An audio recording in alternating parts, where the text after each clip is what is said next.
29শে মের পর মাত্র 2 মাসের মধ্যেই আজ ফের বাংলায় পা রাখতে চলেছেন প্রধানমন্ত্রী নরেন্দ্র মোদী। কর্মসূচির কেন্দ্রস্থল দুর্গাপুর নেহেরু স্টেডিয়াম। সেখানেই পরপর দুটি সভা করবেন প্রধানমন্ত্রী।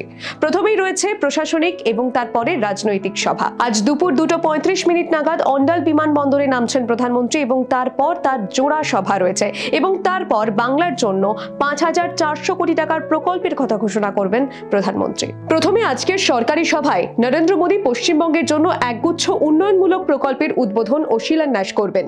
মূল প্রকল্পগুলির মধ্যে রয়েছে বাঁকুড়া ও পুরুলিয়া জেলার জন্য নগর গ্যাস সরবরাহ প্রকল্পের শিলান্যাস, দুর্গাপুর হলদিয়া প্রাকৃতিক গ্যাস পাইপলাইনের দুর্গাপুর থেকে কলকাতা পর্যন্ত 132 কিলোমিটার অংশের উদ্বোধন রয়েছে, পুরুলিয়া কোটশিলা 36 কিলোমিটার রেলপথের ডাবল লাইনের উদ্বোধন, সেতু ভারতম প্রকল্পে তপসি ও পাণ্ডবেশ্বর এই দুই জায়গায় নির্মিত দুটি রোড ওভারব্রিজের উদ্বোধন এবং এছাড়াও তালিকায় থাকছে পরিবেশ বান্ধব শক্তি উৎপাদনের লক্ষ্যে দুর্গাপুর ইস্পাত তাপবিদ্যুৎ কেন্দ্র এবং রঘুনাথপুর তাপবিদ্যুৎ কেন্দ্র এই দুটি প্রকল্পে ফ্লু গ্যাস ডিসালফারাইজেশন ব্যবস্থা চালুর ঘোষণা করতে চলেছেন ভারতের প্রধানমন্ত্রী। সরকারি কর্মসূচি শেষ হওয়ার পরে বিকেল 3:45 নাগাদ শুরু হবে প্রধানমন্ত্রী নরেন্দ্র মোদী তথা ভারতের বিজেপি নেতৃত্বের রাজনৈতিক জনসভা। 45 মিনিটের এই জনসভা ঘিরে তুমুল উত্তেজনা তৈরি হয়েছে দলের অন্দরে। প্রসঙ্গত, শ্রমিক ভট্টাচার্য রাজ্যের বিজেপি সভাপতি হয়ে আসার পর এই প্রথম এত বড় সভা হতে চলেছে বঙ্গে।